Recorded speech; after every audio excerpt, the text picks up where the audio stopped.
Olá, eu sou o pastor Darlan e você está prestes a receber no Senhor algo grandioso através da palavra declarada dele.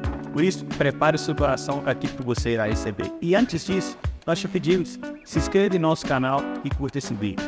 Graça e paz, igreja, amém? Que bom poder estar aqui de novo. Não sei quem teve ideia de colocar esse negócio desse tamanhozinho aqui, que eu já estou vendo eu dando um tapa, jogando um copo no chão, mas, enfim. Vou tentar, pastor. Lembrando que eu não quebrei um copo aqui não, tem crédito, tá? Quando pregava aqui. Ah lá vem o copo, meu Deus. Irmãos, que privilégio poder estar aqui compartilhando a palavra de Deus com vocês. Para quem não me conhece, meu nome é Eberson, ouvi muitas carinhas novas aí. Fiquei aqui nessa igreja, obrigado Serginho, 13 anos, fiz parte dessa igreja durante 13 anos. Quando nós chegamos aqui, éramos só 3, era eu, a Érica e o Davi. Eu acho que hoje já somos 5, que tem a Ana e tem a Nora. Espero que não chegue a 6 por enquanto, entendeu? Porque senão vai dar ruim. Quem me conhece sabe que é muito difícil estar aqui à frente, porque eu tenho muitos amigos aqui, muita gente que eu respeito demais da conta. A começar pelo pastor Darlan, fizemos células juntos, né? E depois eu fui pastoreado por ele. Obrigado pelo convite, pastor. Meu segundo pai está aqui, para quem não conhece o Nelis, meu segundo pai. Perdi meu pai o ano passado, então hoje ele é o titular. Não consigo chamar a tia de segunda mãe, porque a gente tem quase a mesma idade. Então, assim, só chamo de tia e todo mundo ri da minha cara porque eu chamo de tia. Então, assim, muitos amigos. O cara que me ensinou a pregar em clínica de recuperação está aqui. Flávio, cadê o Flávio? Está por aí. Ninguém me deu mais bronca na vida do que o Flávio, tá, gente? Nem meu pai brigou tanto comigo como o Flávio, mas é o cara. Eu estou muito feliz de estar aqui com vocês essa noite. Obrigado por me ouvirem, obrigado por me receberem. Elis, vou contar uma coisa que eu não contei para ninguém. No velório do meu pai, a Elis me deu um abraço que eu queria ficar lá dentro, irmão. Tão aconchegante que foi. Obrigado, Elis. Que Deus abençoe. Dito isso, abra sua Bíblia comigo em Apocalipse capítulo 2. Vamos falar um pouco sobre esse livro maravilhoso, Revelação de Apocalipse, capítulo 2. Meus irmãos, não é incomum encontrarmos cristãos que não leem o livro de Apocalipse. Não é incomum encontrarmos até mesmo pastores que não pregam sobre o livro de Apocalipse. E alguns têm a coragem de confessar, falou, eu não leio porque eu tenho medo. Eu começo a ler aqueles negócios lá de gente morrendo e tudo, eu fico com medo. E eu quero dizer para vocês o seguinte, o livro de Apocalipse é incrível, é maravilhoso. A Bíblia literalmente ela é fechada com chave de ouro com o seu último livro. E eu quero garantir para você aqui essa noite que se você se dispor a estudar o Apocalipse mesmo, com dedicação, com zelo, pedindo a Deus para abrir o seu entendimento, você vai se apaixonar, porque não existe história, não existe revelação como Apocalipse. Deixa eu te dar um dado aqui extra. A trilogia do Senhor dos Anéis custou 280 milhões de dólares e arrecadou 3 bilhões de dólares, além de 17 Oscar. Se você viu o filme, ou se é amigo do pastor Darlan, se você leu o livro, você com certeza deve ter achado incrível, né? Aquela história legal dos hobbits saindo do condado e atravessando toda a Terra-média até chegar na montanha da perdição para destruir o anel. Incrível. Ou talvez você goste mais de C.S. Lewis, Crônicas de Nárnia, Aslan, o leão rugindo alto, aquele cérebro discurso, né? Não ouse citar a magia profunda para mim, feiticeira, eu estava lá quando ela foi escrita. Incrível. Mas eu quero te convidar a ler Apocalipse. E é maravilhoso.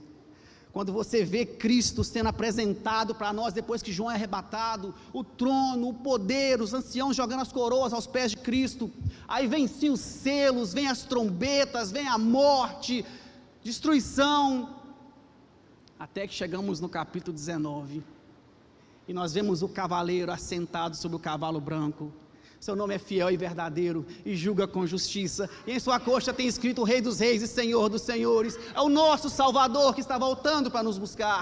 Isso é Apocalipse. Isso é apaixonante. Isso é as Sagradas Escrituras. E nós começamos o livro de Apocalipse com Cristo conversando com as igrejas. Eu quero te convidar a abrir a sua Bíblia em Apocalipse, capítulo número 2. Vamos estudar um pouquinho sobre a igreja de Éfeso. Eu gosto de ler as 7 cartas porque, inevitavelmente, você vai se identificar com as 7 cartas. Ou como indivíduo, ou como igreja. Em algum momento a gente se identifica e fala assim, ó, eu faço parte dessa igreja aqui. E é interessante que na sua caminhada cristã, cada momento que você vai estudar, você faz parte de uma igreja. Hoje eu estou em Éfeso. Agora eu estou em Tiatira, Pérgamo, Laodiceia, Filadélfia. Mas hoje Deus quer falar conosco dentro da igreja de Éfeso, que era uma igreja muito importante da Ásia Menor. A cidade de Éfeso era uma cidade muito importante, muito grande, por N motivos. Éfeso é apresentado para nós nas viagens missionárias de Paulo, no capítulo 18 do livro de Atos. Paulo é o fundador da igreja de Éfeso, e algumas coisas aconteceram em Éfeso, são muito interessantes. Por exemplo, aquela passagem onde os filhos de Seva vão tentar expulsar o demônio, os 7 filhos de Seva. Aí ele chega e fala para o endemoniado assim, olha, esconjuro-vos em nome do Deus de Paulo. Eu fico imaginando a cena, o diabo falando assim, olha, Deus de Paulo eu conheço, mas vocês eu não conheço não. E tomaram um couro. Foi em Éfeso, meus irmãos. Éfeso era muito importante porque, dentre outras coisas, tinha em Éfeso o grande templo da deusa Diana, que era uma das 7 maravilhas do mundo antigo, um local de adoração idólatra, que muitas pessoas do mundo inteiro iam prestar adoração em Éfeso, a Diana. Esses cultos geralmente terminavam numa grande orgia por causa das prostitutas cultuais que tinham na igreja de Éfeso, no templo de Diana, no caso, né? Então, era uma cidade muito importante, isso gerava muito dinheiro, mas aí chega um tal de apóstolo Paulo em Éfeso, e Paulo não brincava de ser crente, nem brincava de pregar, e Paulo começa a pregar, e as pessoas começam a se converter, e a Bíblia fala que em Atos 19, que as pessoas começaram a juntar os seus livros de magia e queimar em praça pública, e o valor que se levantou foi 50 mil denários de material de livro queimado, até que o artífice chamado Demétrio vai chamar o pessoal e falar assim, olha, nós ganhamos a vida vendendo as bugigangas do templo de Diana, eles reproduziam o templo em prata, né, e vendiam, e agora esse camarada está aqui, vai acabar com o nosso negócio. E aí o pessoal fica 2 horas gritando, grande é Diana dos Efésios, durante 2 horas, e querem matar o apóstolo Paulo, que quer se apresentar, eu não sei se era louco, crente ou doido, entendeu, mas queria se apresentar, a igreja não deixa. Isso é Éfeso, uma cidade gigante, uma igreja importante, e de pastores razoavelmente importantes, né, pastor Darlan? Fundada por Paulo, depois vem Timóteo e o apóstolo João, só isso que é a igreja de Éfeso, só que já tinha se passado algum tempo. Ao que tudo indica, essa carta é escrita por volta do ano 90 depois do nosso Senhor Jesus Cristo. Aquela igreja, aquele ímpeto inicial já tinha passado, já tinha esfriado, e agora Deus quer conversar com a igreja de Éfeso, e nós cremos que Ele vai conversar conosco também essa noite, amém? Acompanhe o texto comigo, versículo 1, ao anjo da igreja em Éfeso escreva, estas coisas diz aquele que conserva na sua mão direita as 7 estrelas, e que anda no meio dos 7 candelabros de ouro. Um dos grandes segredos de você entender o livro de Apocalipse, é você entender toda a simbologia que é usada pelo apóstolo João. Se você não entender corretamente a simbologia, você pode não pegar o mistério, entendeu? Volta um versículo, versículo 20 do capítulo 1, você vai entender as 7 estrelas, olha só. Versículo 20, quanto ao mistério das 7 estrelas que você viu na minha mão direita, e quanto aos 7 candelabros de ouro, as 7 estrelas são os 7 anjos das 7 igrejas, e os 7 candelabros são as 7 igrejas, amém? Não existe versículo individual na palavra de Deus, tudo está dentro de um contexto, e às vezes o contexto pode estar um versículo à frente, um versículo atrás, e aqui a gente entende, que Cristo, para cada igreja, Ele vai se apresentar de uma maneira, e para Éfeso, Ele vai se apresentar como aquele que tem na mão as 7 estrelas, e caminha por entre os 7 candelabros de ouro. Quando a Bíblia está dizendo que Cristo tem na mão as 7 estrelas, está dizendo o seguinte: olha, os pastores são bênção, eles são a liderança da igreja, mas eles estão na minha mão. Isso quer dizer que o domínio da igreja de Cristo é de Cristo. Conforme Paulo vai escrever em Efésios capítulo 4, versículo 11 e 12, os pastores foram colocados para administrar a igreja e orientar a igreja. Amém? E é importante sabermos disso, porque hoje vivemos um tempo em que tem uma verdadeira idolatria pastoral. Se você sair da minha igreja, eu te amaldiçoo. Se você não estiver debaixo da minha liderança, você está amaldiçoado. Irmãos, isso não existe. Quando eu fui sair dessa igreja aqui, conversei com o pastor Darlon, ele chorou 3 semanas direto, a Joara teve que consolar ele, entendeu? Mas me abraçou, me abençoou e falou assim: você é meu amigo, estou aqui pregando para vocês hoje, porque é isso que um pastor faz. Aprenda uma coisa: pastor não tem ovelha, quem tem ovelha é Cristo, e o pastor está aqui para cuidar, ajudar a cuidar das ovelhas de Cristo. E agradeça a Deus pela vida do seu pastor, e em nome de Jesus, ore pela vida do seu pastor. Se você é dessa igreja, ou se você é de outra, ore pela vida do seu pastor, porque eu acho que a Joara vai concordar comigo, isso é uma coisa que assim, gasta o homem ao todo pastorado, né, Joara? Não que o pastorado está gasto, não o que eu quis dizer, mas enfim, o homem envelhece rápido, né? Tem que malhar muito e tudo, fazer caminhada, porque ore pela vida do seu pastor, porque o seu pastor continua nas mãos de Cristo, amém? Mas a Bíblia também vai dizer que Cristo passeia por entre os candelabros de ouro. Jesus passeia no meio da igreja, Jesus se faz presente no meio da igreja. E a gente não pode esquecer disso, sabe por quê, irmãos? Porque hoje em dia, nós somos um povo que às vezes tendemos a ficar desanimado, porque achamos que o nosso trabalho não dá resultado. E quando nós entendemos que Cristo está aqui, a conversa muda. Cristo está vendo o seu trabalho, Cristo está vendo o seu esforço. Tem uma música das antigas, que só os dinossauros da fé, igual eu assim, vai conhecer, sobre esse negócio de Cristo passeia no meio dos candelabros, que tem uma música que só quem frequentou o ciclo de oração conhece. Quando eu cheguei aqui, meu Senhor, vai chegar só nós dois, amor? Não é só nós dois que conhecem.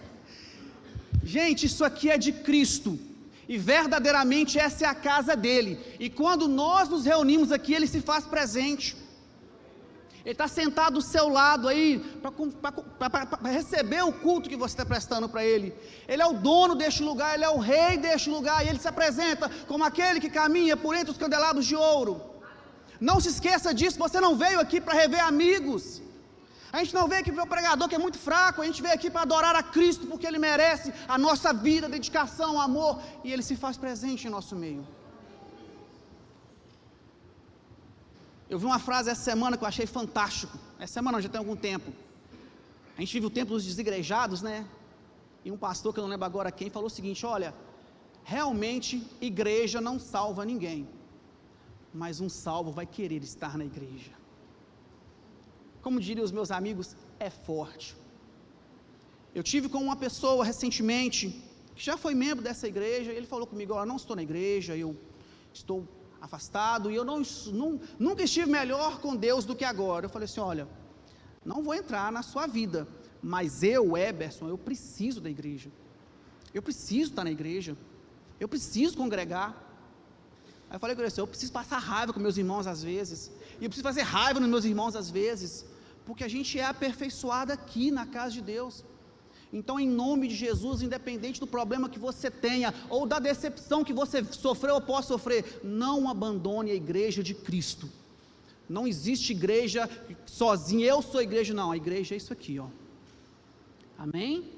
E é por isso que Cristo, ele caminha por entre os candelabros de ouro.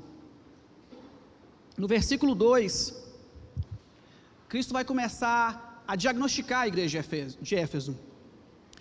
Versículo 2, 3, conheço as obras que você realiza, tanto o seu esforço como a sua perseverança. Sei que você não pode suportar os maus, e que pôs à prova os que se declaram apóstolos e não são, e descobriu que são mentirosos. Você tem perseverança e suportou provas por causa do meu nome, sem esmorecer. Meus irmãos, não era fácil ser cristão no primeiro século, não era fácil. Nessa época em que João vai escrever o Apocalipse, o imperador de Roma era um cidadão chamado Domiciano. E Domiciano era megalomaníaco, com sintoma de grandeza, e achava que era Deus. Domiciano exigia adoração. O templo de Diana, em Éfeso, daqui a pouco construíram mais 2 templos só para adoração ao imperador. E aí nós tínhamos um problema, porque o cristão só adora um Deus. E é engraçado que nessa época, como o cristão só adorava um Deus, pelos romanos ele era chamado de idólatra, porque só tinha um Deus. Normal era ter 50, só tinha um. E nessa época, quem se recusava a oferecer adoração ao imperador sofria várias sanções. A primeira sanção era a proibição de comercialização. Não podia comprar, não podia vender, não podia negociar, ele era isolado. Se isso não funcionasse, ele podia ter os seus bens espoliados, os bens eram tomados realmente pelo império.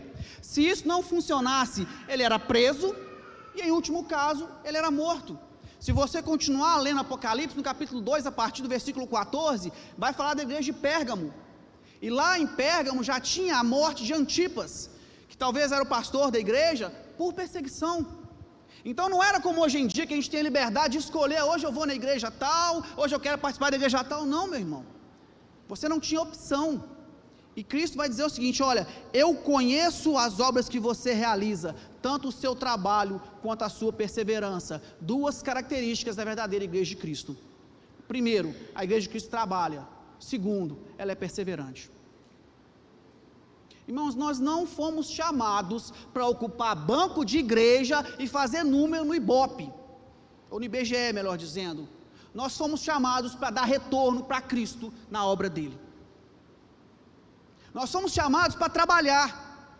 O pastor Darlon adorava falar que o apóstolo Paulo ganhou algo em torno de 90% do mundo ao seu redor. Um cara, gente, estou falando de, mas é o apóstolo Paulo que se identifica como o pior dos pecadores. Irmãos, a igreja é o farol para um mundo perdido. Como Billy Graham gostava de dizer, o crente lê a Bíblia, e o ímpio lê o cristão. Nós somos as Bíblias que a pessoa lá fora vê e lê. Irmãos, nós não podemos continuar vivendo a nossa vida como se nós tivéssemos tudo bem resolvido. Nós temos que produzir algo para Cristo.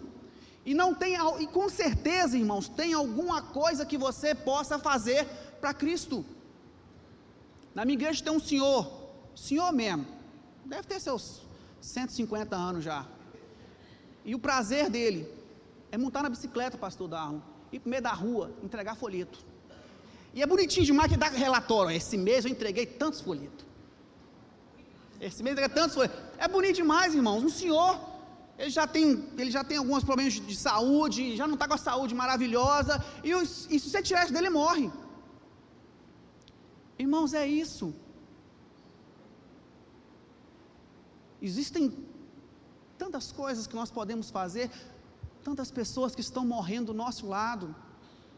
Eu não vi o filme Divertidamente, eu não vi. A Érica tentou me explicar, eu não entendi nada, que eu sou meio leigo nesse assunto, mas uma coisa eu te garanto: existe alguém precisando ouvir você. Tem pessoas que estão tão angustiadas que elas só precisam de alguém para ouvi-las. E a gente está ocupado demais. Eu me lembro muito bem do pastor Darlon falando assim: gente, não esteja ocupado para ser bênção na vida do seu irmão.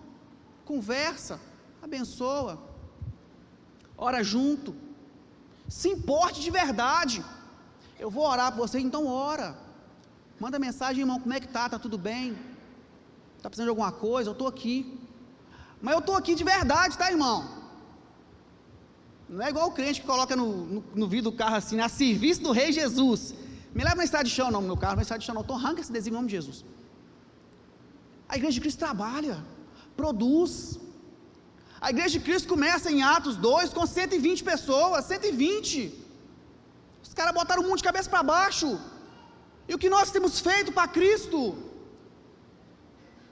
O que nós temos para apresentar ao Senhor hoje? Se hoje fosse o nosso último dia, o que nós teríamos para apresentar ao Senhor, meus irmãos? A começar por mim, que estou aqui em cima. Essa mensagem arrebentou comigo essa semana. Eu estava estudando o Apocalipse algum tempo atrás. Quando eu estudei, eu falei assim: vou pregar essa mensagem de Nova Aliança. Mas assim, a gente vai anotando as coisas, né, pastor? Na semana mesmo que a gente prepara, irmãos, Jesus conversou comigo, eu fico com vergonha de algumas coisas, e vou compartilhar essa vergonha com vocês aqui essa noite. A igreja de Cristo trabalha, segunda característica, a igreja de Cristo é uma igreja perseverante.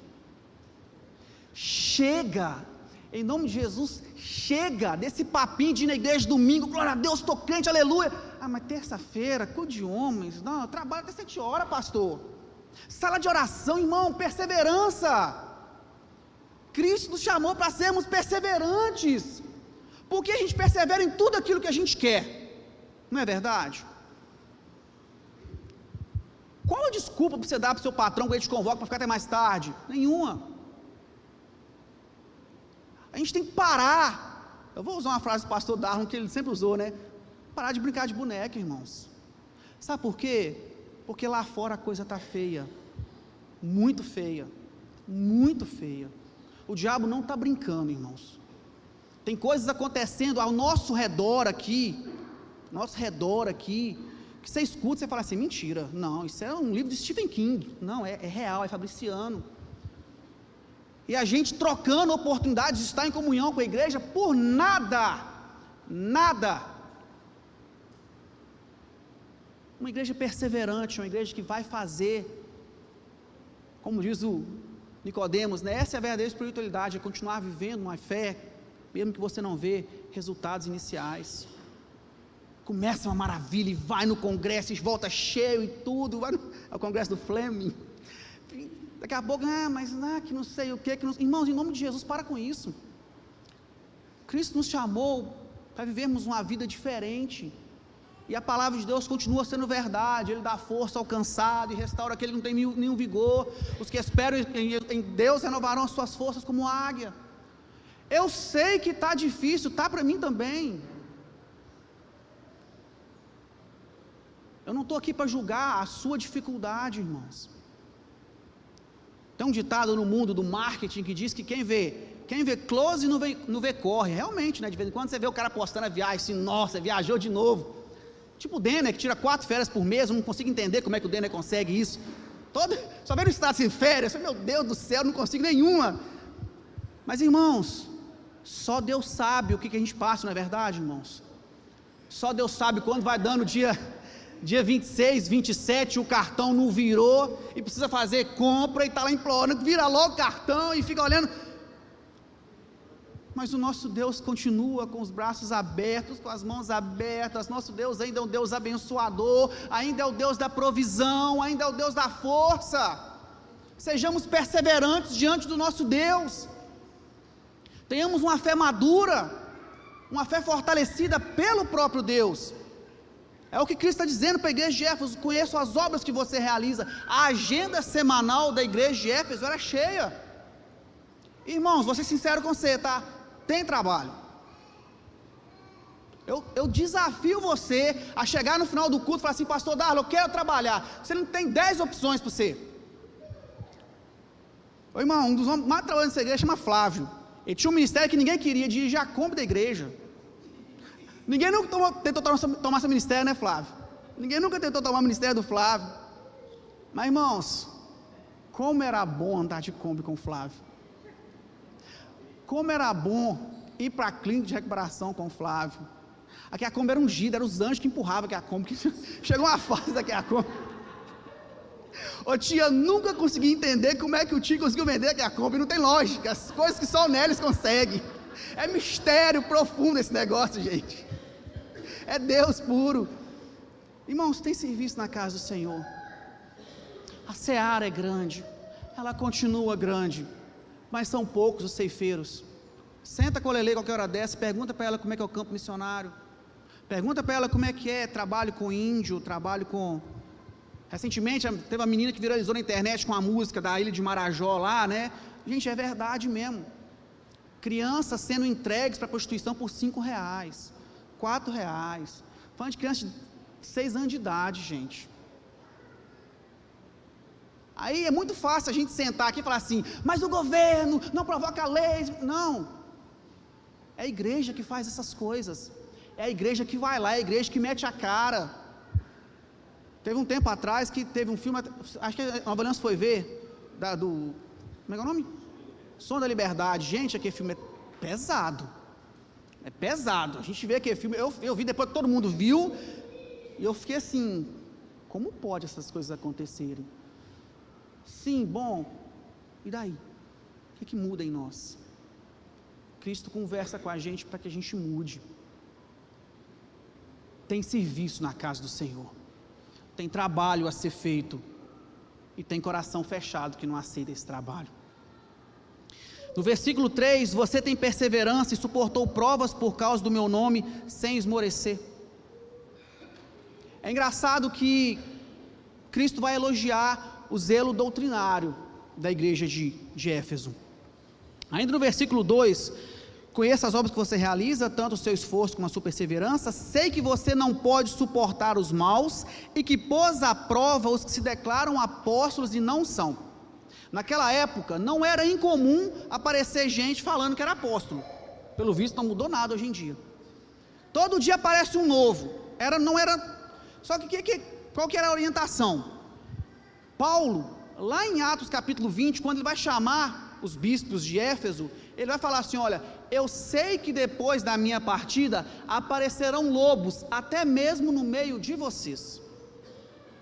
Porque existe um segredo, irmãos, que a gente precisa aprender.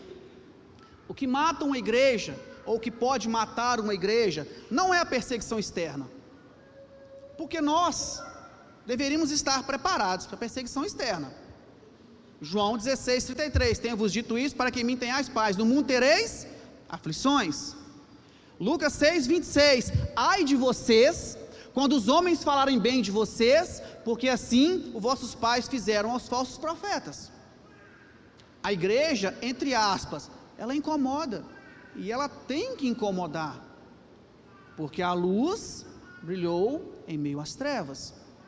Mas o que pode matar uma igreja é o problema interno, e Paulo está dizendo isso: olha, vai aparecer no meio de vocês falsos mestres dentro da igreja. É por isso que Paulo vai escrever Gálatas 1:8, ainda que apareça um anjo de luz e pregue a vocês um evangelho diferente daquele que eu já preguei, seja considerado anátema. Porque, irmãos, o que a igreja de Éfeso fazia? Quando chegava alguém que dizia que era apóstolo, eles pegavam tudo que aprendeu com Paulo, tudo que aprendeu com João, e ia testar o camarada, e se a doutrina fosse reprovado, ele era reprovado. Só que hoje nós vivemos o tempo do politicamente correto, não pode falar, e por causa disso, irmãos, tem muito evangelho mentiroso, falso, e com perdão da expressão, demoníaco nos nossos dias. Hoje eu estava ministrando em escola dominical na igreja lá, e teve um momento que a gente foi compartilhar experiências pessoais de falsos profetas. Gente, tem uns negócios acontecendo assim, fora do padrão. Eu falei, gente, não tem como explicar, porque a gente fica assim, mas não pode tocar no ungido do Senhor não, né? A Bíblia nunca falou isso desse jeito, mas tudo bem. Irmãos, se nós aceitarmos qualquer tipo de doutrina no nosso meio, nós vamos morrer.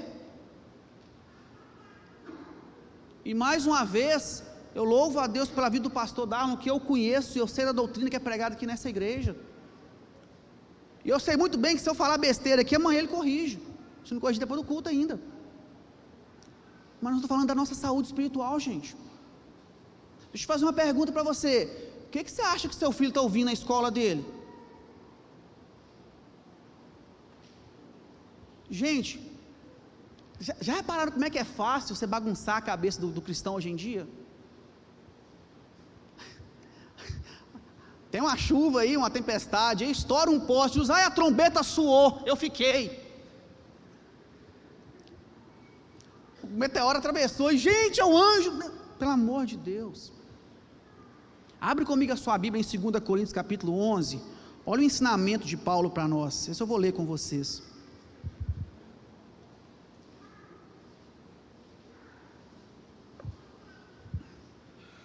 Está bem que não tem relógio aqui mesmo, então eu posso ir até meia-noite, que ninguém briga comigo. 2 Coríntios capítulo 11, olha o que Paulo vai dizer para a igreja de Corinto: eu gostaria que vocês me suportassem um pouco mais na minha loucura, versículo 1, portanto suportem-me, tenho zelo por vocês como um zelo que vem de Deus, Pois eu preparei vocês para apresentá-los como virgem pura a um só esposo, que é Cristo. Temo que, assim como a serpente com a sua astúcia enganou Eva, assim também a mente de vocês seja corrompida e se afaste da simplicidade e da pureza devida a Cristo.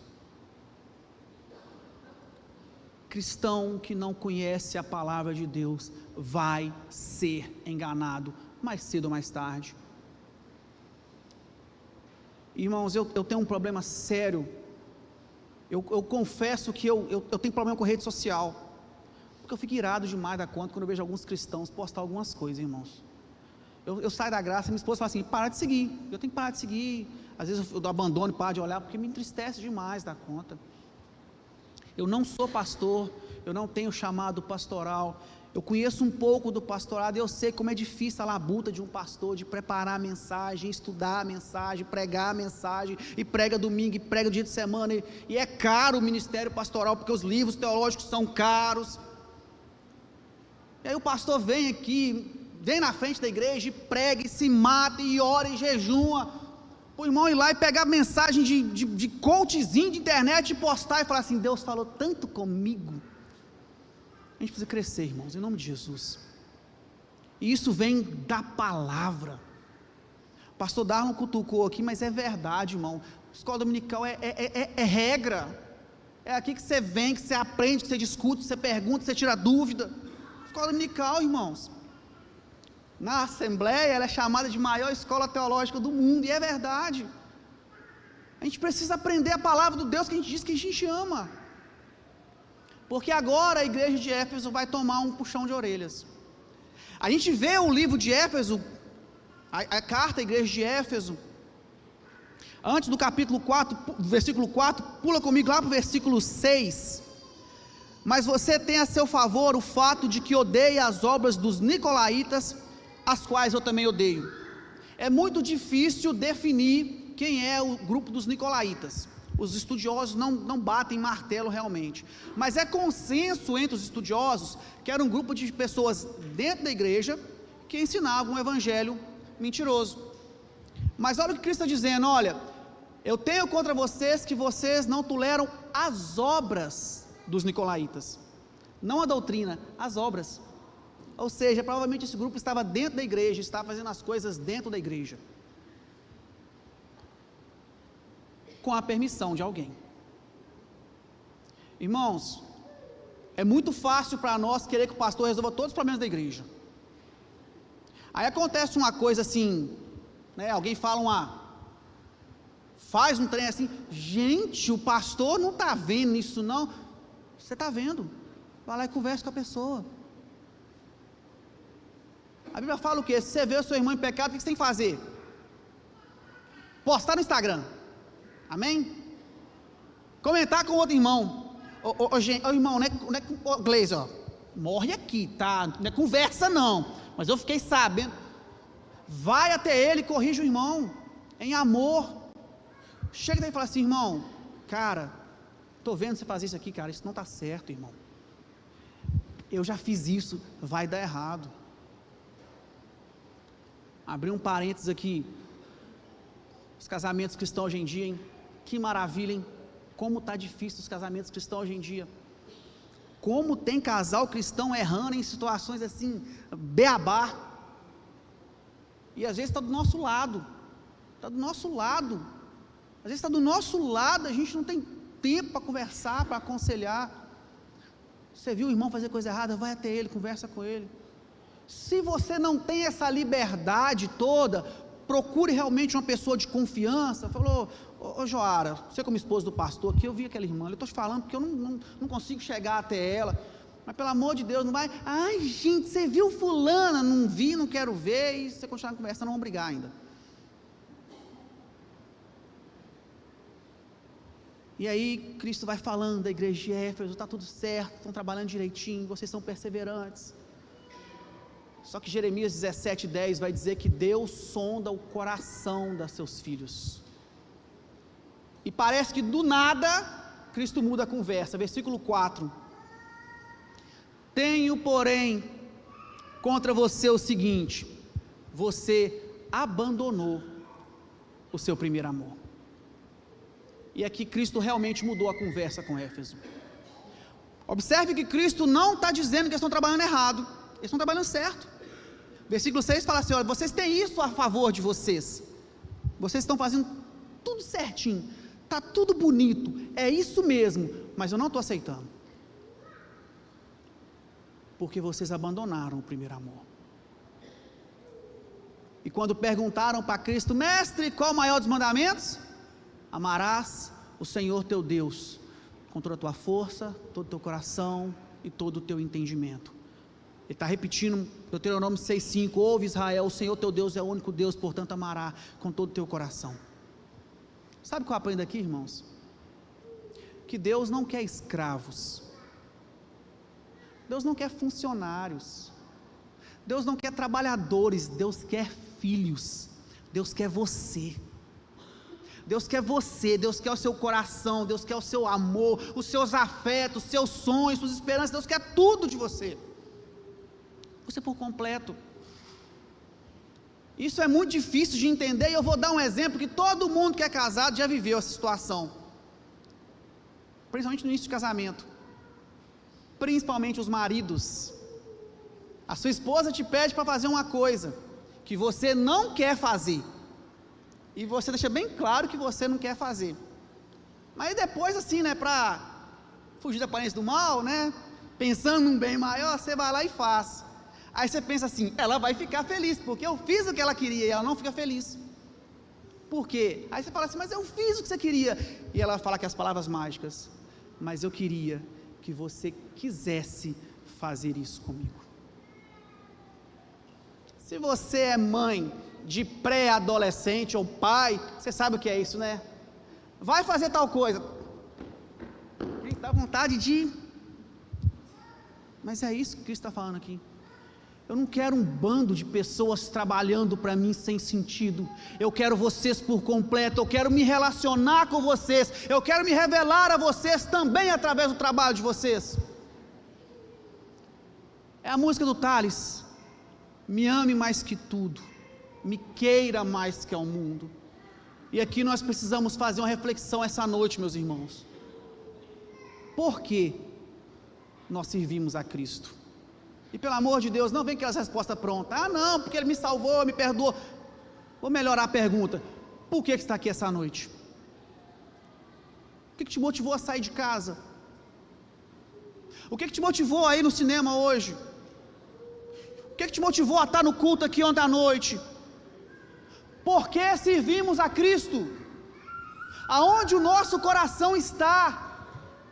Qual é a radiografia espiritual do nosso coração essa noite? Você entende que Cristo está dizendo que nós podemos fazer tudo certinho e ainda assim sermos rejeitados?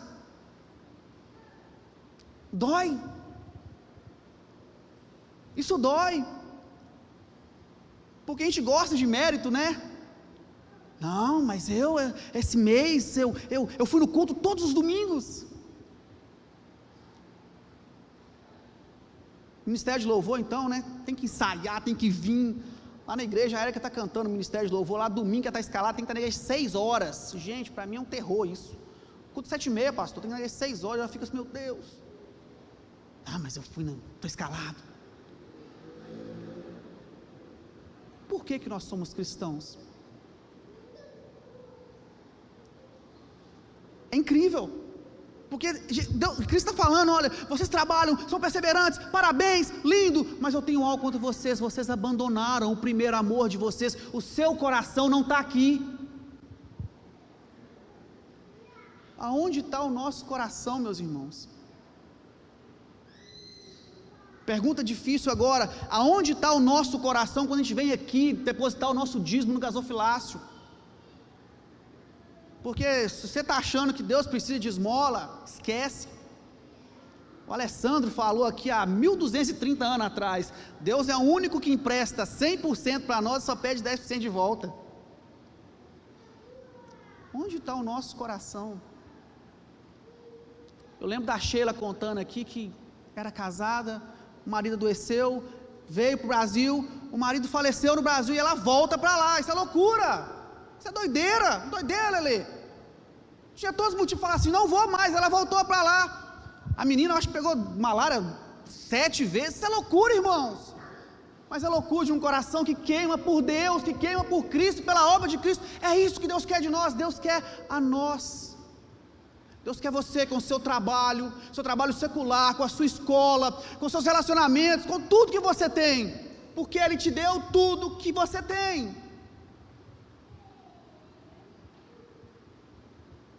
E depois Ele dizer que a igreja abandonou o primeiro amor, Ele vai dar a solução para isso. Versículo 5: lembre-se, pois, de onde você caiu, arrependa-te e volte à prática das primeiras obras. Se Cristo está dizendo que você tem que se lembrar de onde você caiu, é porque você sabe aonde você caiu. Nós sabemos, irmãos, qual foi o lugar que nós abandonamos o nosso primeiro amor. Nós sabemos. Pode ser pecado não confessado, pode ser perdão não liberado, pode ser relacionamento errado. Mas se Cristo está dizendo que nós devemos nos lembrar, é porque nós sabemos. E se não sabemos, essa noite Ele está aqui para nos lembrar. E é interessante que Ele fala, olha, lembra-se e arrependa-se, porque uma coisa não funciona sem a outra. Eu me lembro do tempo que eu orava e que eu jejuava, eu me lembro do que eu fazia para Deus, eu me lembro, e daí que você se lembra? A palavra mágica do Novo Testamento é arrependimento, mudança de atitude, mudança de comportamento. Lembra-te e arrependa-se, mude, conserte, faça diferente. Sabe por quê, irmãos? Deve ser desesperador você trabalhar como um louco, para olhar para Cristo e falar com você, olha, você está trabalhando errado, está até certinho, mas não é isso que eu quero. Irmãos, falar de primeiro amor é muito difícil, falar de arrependimento é muito difícil. Quem aqui que é homem nunca ouviu da esposa assim, você era diferente comigo, você me dava presente, escrevia bilhete, na época não tinha zap, né, Joara? Era bilhete, escrevi carta de amor demais para a Érica, gente. Escrevi carta de amor demais para a Érica. Aí vai ficando velho, vai ficando bobo. Mas aquela sensação que nos dominava, tipo assim, né? Hoje é dia de ver a morena, ou a loura, ou a ruiva. Minha esposa já foi os 3, então tá fácil. Hoje é dia de ver. Você ia lá e dava um lustro no pneu da bicicleta, né? Limpava a bike direitinho, que hoje eu vou ver a... Por que não é assim com Cristo? Hoje é dia de ir para a igreja. Hoje é dia de adorar o Senhor. Hoje é a gente cantar junto com o ministério de louvor. É isso que Cristo quer de nós. Ele não quer escravo que trabalha igual louco, Ele quer filho para se relacionar com Ele, que queira estar com Ele, que queira fazer parte da família dEle. Lembra-te, arrepende e volte a praticar as primeiras obras. Mas eles já estavam praticando as obras corretas, mas com o coração errado. E essa noite Deus nos chamou aqui para sondar as motivações do nosso coração, porque é isso que Deus quer de nós, nosso coração alinhado com o dele. Dá-me um coração igual ao teu, é isso que Deus quer fazer de você, com você, comigo. Deus quer fazer com que a gente, usando uma linguagem humana, se apaixone por Ele novamente, se entregue a Ele novamente. Sexta-feira minha esposa estava pregando em outra igreja, e eu ouvi um testemunho assim que, eu falei assim, gente, eu vou levar em conta a sinceridade da pessoa e a coragem de falar. A irmã falando que comprou 2 tênis para o filho dela na Shein, Shopee, algum lugar assim, e pediu a Deus para não ser taxada, porque se fosse taxada ia ficar muito caro e perder a promoção. E ela toda feliz assim, e eu não fui taxada, glória a Deus. Eu falei, glória a Deus, glória a Deus. Mas eu achei assim, lindo da parte dela, pedir a Deus, falou assim, não deixa de ser taxada, não estou entrando no mérito de imposto, nada disso, mas estou falando o seguinte, irmãos, o cristão coloca Deus em tudo, e quando não coloca, dá errado.